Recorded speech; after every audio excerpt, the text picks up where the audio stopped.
Hello guys, स्वागत है आप सभी का बायोमोलिक्यूल्स के पार्ट नंबर 13 के अंदर। और हाँ गाइस, पार्ट नंबर 12 के अंदर अपन प्रोटीन्स की विविधता को डील कर चुके हैं, जिसके अंदर पे एंजाइम्स एंटीबॉडीज वगैरह अलग अलग पढ़ चुके हैं। और हाँ गाइस, अब पूरे आज पार्ट नंबर 13 के अंदर पूरे जोश और जुनून के साथ में आप सभी का क्या स्वागत है। और गाइस देखो, पार्ट नंबर 13 के अंदर क्या डील करने वाले अपन, प्रोटीन स्ट्रक्चर्स को, यानी कि प्रोटीन की स्ट्रक्चर्स कौन कौन सी होती है। तो देखो गाइस, मैंने आपको 4 स्ट्रक्चर्स बताई थी, प्राइमरी, सेकेंडरी, टर्शियरी, क्वाaternary। तो इन चारों स्ट्रक्चर्स को डिटेल से पढ़ेंगे। अब देखो गाइस, आज के टॉपिक में आज का अपना मुद्दा क्या है, प्राइमरी स्ट्रक्चर, यानी कि प्राथमिक संरचना। प्राइमरी कार्ड जानते हो ना, प्राथमिक, लिखने की आवश्यकता है।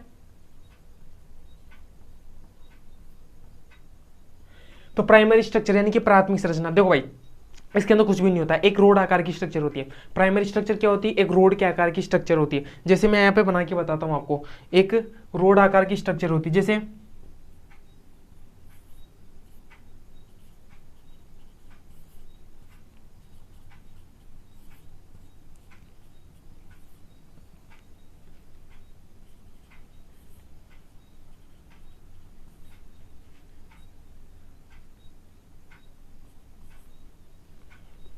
ये देखो गाइस, ये मैंने क्या बना दी, एक स्ट्रक्चर बना दी।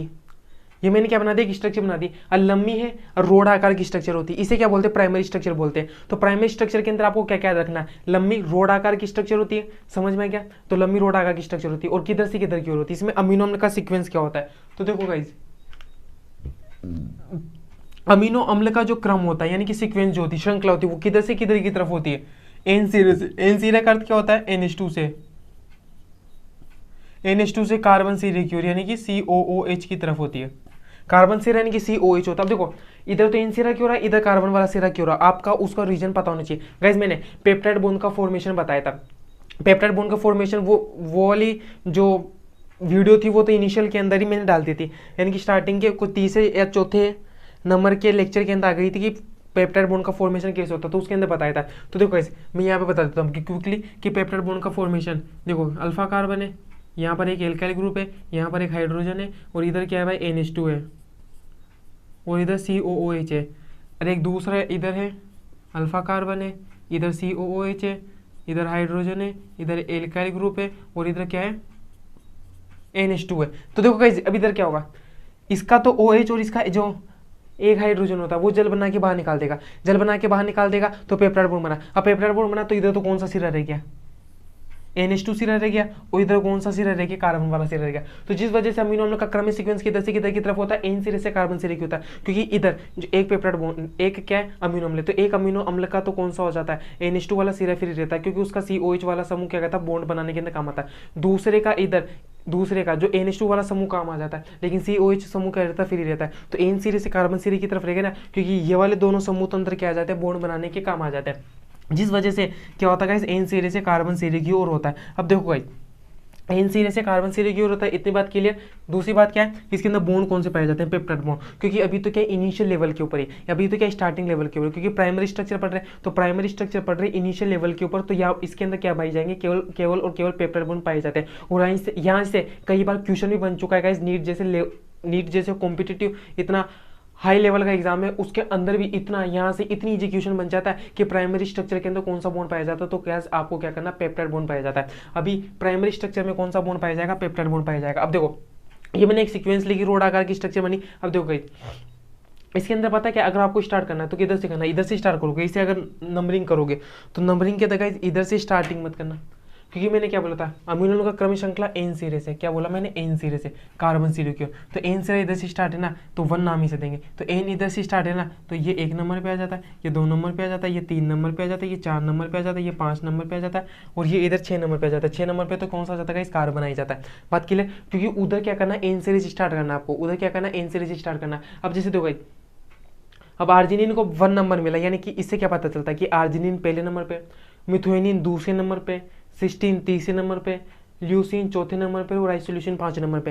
यानी कि प्राइमरी स्ट्रक्चर से अपन को क्या पता चलता है कि कौन सा अमीनो अम्ल कौन सी पोजीशन के ऊपर है, यानी कि उसकी स्थलीय सूचना प्राप्त होती है अपन को। तो प्राइमरी स्ट्रक्चर से क्या पता चलता है कि कौन सा अमीनो अम्ल कौन सी जगह के ऊपर है, यानी कि उसकी पोजिशनल इंफॉर्मेशन पता चलती है। तो देखो भाई, इस संरचना से, कौन सी संरचना से, प्राथमिक संरचना से क्या पता चलता है अपन को, अमीनो अम्ल की स्थलीय सूचना। स्थलीय सूचना बोले तो पोजिशनल इंफॉर्मेशन।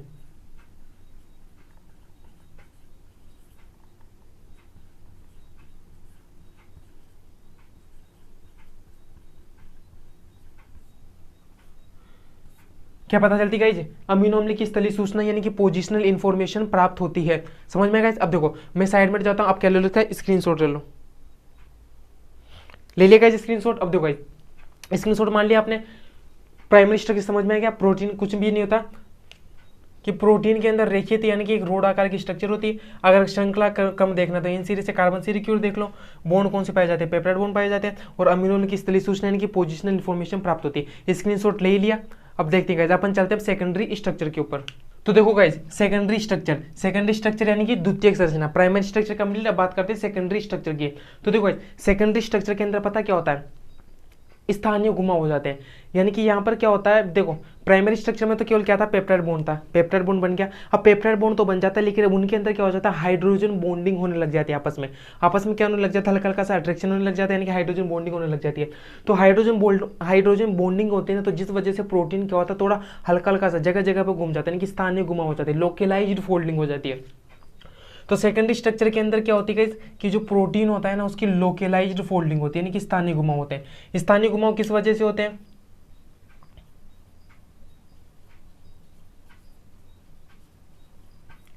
हाइड्रोजन बॉन्डिंग की वजह से, क्योंकि हाइड्रोजन बॉन्डिंग होने लग जाती है। अब हाइड्रोजन बॉन्डिंग होती है जिस वजह से पूरे के अंदर घुमाव नहीं होते हैं, स्थान स्थान पर घुमाव होते हैं, एक स्पेशल जगह पर घुमाव होते हैं, उसे किस नाम जानते हैं, लोकलाइज्ड फोल्डिंग होते हैं, इनके स्थानीय घुमाव होते हैं। अभी दो प्रकार के, एक तो जाता है अल्फा हेलिक्स और एक आ जाता है बीटा प्लीटेड। एक तो कौन सा आ जाता है, अल्फा हेलिक्स है, और एक कौन सा आ जाता है, बीटा प्लीटेड। अल्फा हेलिक्स और बीटा प्लीटेड। अब देखो अल्फा हेलिक्स जो होता है ना, एक ही मॉलिक्यूल के अंदर होती है। अल्फा हेलिक्स जो होता है एक ही मॉलिक्यूल के अंदर, और जब कोई एक ही मॉलिक्यूल के अंदर होती है ना, तो वहां पर पता है कौन सा शब्द यूज किया जाता है, इंट्रामोलिक्यूलर। कौन सा, तो इसके अंदर देखो कौन सी बॉन्डिंग होती है, intramolecular hydrogen bonding. Intramolecular hydrogen bonding. अगर एक ही मॉलिक्यूल के अंदर है तो इंट्रा, और अगर दो के बीच में, जैसे एक मॉलिक्यूल है और इसके बीच में अगर हाइड्रोजन बॉन्डिंग हो रही है तो इसे बोलते हैं इंटर।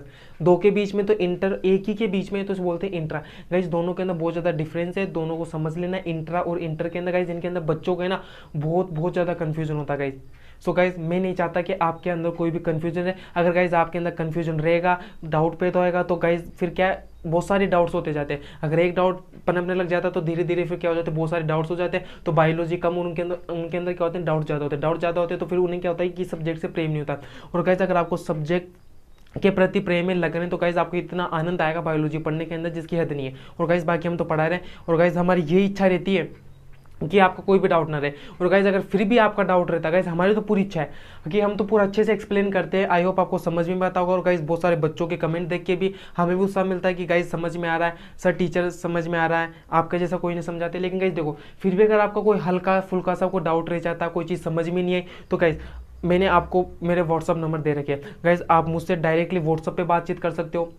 व्हाट्सअप नंबर मैंने कहाँ दे रखे हैं, डिस्क्रिप्शन बॉक्स में भी देता हूँ मैं, मेरे अबाउट वाले सेक्शन के अंदर भी दे रखे हैं। आप जैसे बायोलॉजी विद फ्यूचर डॉक्टर के अंदर चैनल के अंदर जाओगे और फिर बाद में लास्ट में अबाउट वाला सेक्शन होता है जिसके अंदर हमने हमारे बारे में लिख रखा है, तो वहाँ पर भी गाइज हमने हेल्पलाइन नंबर दे रखे हैं। गाइज वो सीधे व्हाट्सअप नंबर मेरी है, आप जो भी मैसेज करोगे सीधा मेरे पास आएगा और गाइज मैं उसका तुरंत आपको जवाब दूंगा।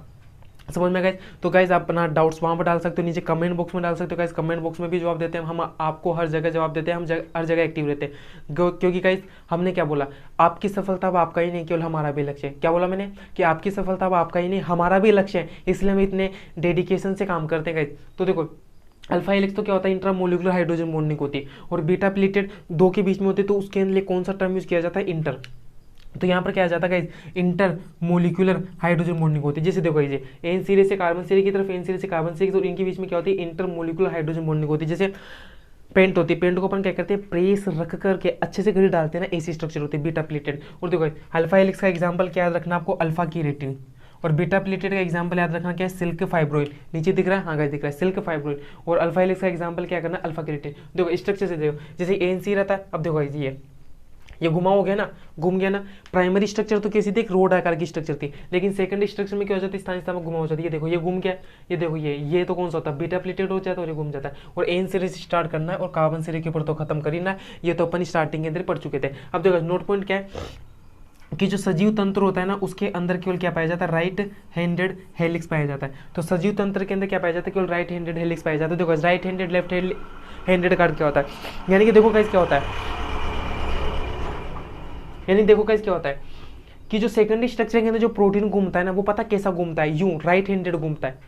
राइट हैंडेड घूमता है, लेफ्ट हैंडेड नहीं घूमता। और गाइस देखो जो जेनेटिक्स वाले चैप्टर के अंदर, मॉलिक्यूलर बायोलॉजी वाले चैप्टर के अंदर अपन क्या पढ़ेंगे, डीएनए के बारे में पढ़ेंगे। तो डीएनए के बारे में पढ़ते हैं कि राइट हैंडेड क्या होता है, लेफ्ट हैंडेड क्या होता है, उसके अंदर डिटेल से पढ़ते हैं। अभी इतना समझो कि सजीव तंत्र के अंदर केवल जो ये पाए जाते हैं वो राइट हैंडेड हेलिक्स ही पाए जाते हैं, कि राइट हैंडेड हेलिक्स पाया जाता है, यानी कि राइट हैंडेड से घूमेगा। अब गाइस मैं साइड में जाता हूँ, आप क्या ले लो, एक बार इसका स्क्रीनशॉट मान लो। गाइस पूरा स्क्रीनशॉट आ रहा है ना। सो गाइस स्क्रीनशॉट मान लिए। अब देखो गाइस अपन पढ़ते हैं टर्सरी स्ट्रक्चर के ऊपर। सो गाइस चलते हैं टर्सरी स्ट्रक्चर के ऊपर। हाँ तो देखो गाइस अब बात करते हैं अपन किसकी, टर्सरी स्ट्रक्चर की, यानी कि तृतीयक संरचना की।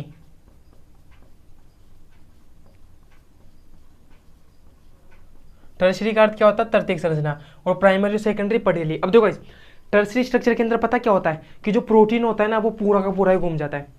प्राइमरी स्ट्रक्चर के अंदर रोड आकार का था, सेकेंडरी स्ट्रक्चर में क्या हो जाता है, थोड़ा बहुत फोल्डिंग होने लग जाती है। हाइड्रोजन बॉन्ड की वजह से अब यहाँ पर क्या हो जाता है, बहुत सारे बंद काम करते हैं, बहुत सारे बॉन्ड फोर्सेस काम करते हैं, जिस वजह से क्या होता है पूरा का पूरा जो प्रोटीन होता है ना वो घूम जाता है, यानी कि पूरी की पूरी 3D संरचना बन जाती है। और गाइज ये 3D संरचना बहुत बहुत आवश्यक होती है। गाइज ये 3D संरचना बनती ना, इस टर्सरी स्ट्रक्चर बनती ना प्रोटीन की, तभी प्रोटीन काम कर पाता है। तो गाइज जो प्रोटीन फंक्शन कर पाते हैं ना वो पता किसकी वजह से कर पाते हैं, इस टर्सरी स्ट्रक्चर की वजह से काम कर पाते हैं, और इसके अंदर ही काम करते हैं।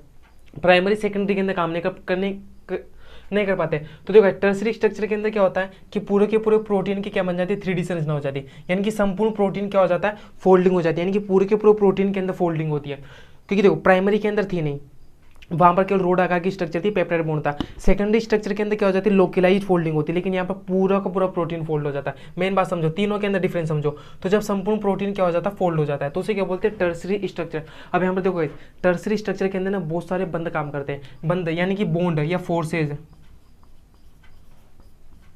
तो देखो हाइड्रोजन बॉन्डिंग तो पहले से थी, अब यहाँ पर देखो हाइड्रोफोबिक अट्रैक्शन होने लग जाते हैं। हाइड्रोफोबिक अट्रैक्शन जानते हो ना, अरे देखो इलेक्ट्रोस्टैटिक अट्रैक्शन हो जाते हैं, वांडरवाल फोर्सेस आ जाते हैं, और इसके अलावा डाइसल्फाइड बॉन्ड्स आ जाते हैं। ये देखो इतने सारे बॉन्ड्स काम करते हैं, हाइड्रोजन बॉन्डिंग, हाइड्रोफोबिक अभिक्रिया, van der Waal forces, disulphide bonds, electrostatic attraction, ये सब काम करते हैं। अब देखो ये मैंने क्या बना दी, पूरी की पूरी 3D स्ट्रक्चर बनाई, यानी कि पूरा प्रोटीन क्या हो गया, फोल्ड हो गया। ये देखो एन सीरीज से अपन स्टार्ट किया और कार्बन सीरीज के ऊपर खत्म करें। ये देखो इधर से जाके यू, इधर से जाके यू आ रहा है, यानी कि क्या पूरा प्रोटीन फोल्ड हो जाता है। और देखो गाइस प्रोटीन की क्रिया के लिए, प्रोटीन की क्रिया या कार्य हेतु क्या होती है, जो ये तृतीय संरचनाएं क्या होती है, आवश्यक होती है। वेरी वेरी इंपॉर्टेंट, यानी कि एक टर्सरी स्ट्रक्चर बनने के ऊपर ही तो क्या करता है, प्रोटीन काम करता है। अब देखो गाइस आज की वीडियो तो अपन यहीं पर रखते हैं, पहले मैं साइड में रखता हूँ, आप क्या लो इसका स्क्रीनशॉट मारो। गाइस मान लिया स्क्रीनशॉट। अब देखो गाइस आपको करना क्या, मैंने प्राइमरी सेकेंडरी टर्सरी स्ट्रक्चर पढ़ा है। अब देखो इस टर्सरी स्ट्रक्चर से संबंधित कौन सा होता है, प्रोटीन डीनेचुरेशन, यानी कि प्रोटीन विकृतीकरण। यानी कि देखो हाई टेम्परेचर के ऊपर या हाई पीएच के ऊपर क्या होता है, प्रोटीन काम नहीं कर पाता। क्यों नहीं काम कर पाता, क्योंकि इसकी ये टर्सरी स्ट्रक्चर नष्ट हो जाती है। टर्सरी भी नष्ट हो जाती है, प्राइमरी भी, सेकेंडरी भी नष्ट हो जाती है, बट प्राइमरी नष्ट नहीं होती। अब वो क्यों नहीं होती, कैसे क्या होता है, प्रोटीन डीनेचुरेशन कैसे क्या होता है, हाई टेम्परेचर पे, हाई पीएच पे कैसे क्या होता है, इन सारी बातों को अपन नेक्स्ट वीडियो के अंदर डिटेल से पढ़ेंगे। सो गाइस तब तक पेशेंस रखें, और गाइस तब तक आप एक काम और कर सकते हैं, स्क्रीनशॉट तुम्हारे लिए अपने नोट्स बनाओगे, रिवाइज करोगे, तब तक गाइस आपको एक काम और क्या करना है, आपको एक काम क्या करना है, जो नीचे सब्सक्राइब का लाल बटन है उसे दबाना है। गाइस इसके अंदर कुछ भी समय नहीं लगता है, आपको मात्र मिनटों का काम ही है, मिनटों का नहीं सेकंडों का काम है गाइस। तो गाइस जो सब्सक्राइब का बटन है उसे हिट करो, उसे मारो, कुछ भी करो, पर गाइस क्लिक हो जाना चाहिए। और अब पार्ट नंबर 14 के अंदर आएंगे उसी जोश और जुनून के साथ में। सो गाइस धन्यवाद भाई, मजा आया, और मैं ये जो मजा है हिंदुस्तान के हर व्यक्ति को देना चाहता हूं। और वो जो लाल वाला बटन है उसमें भूकंप लेके आओ या फिर भूचाल, मुझे नहीं पता, बस क्लिक हो जाना चाहिए।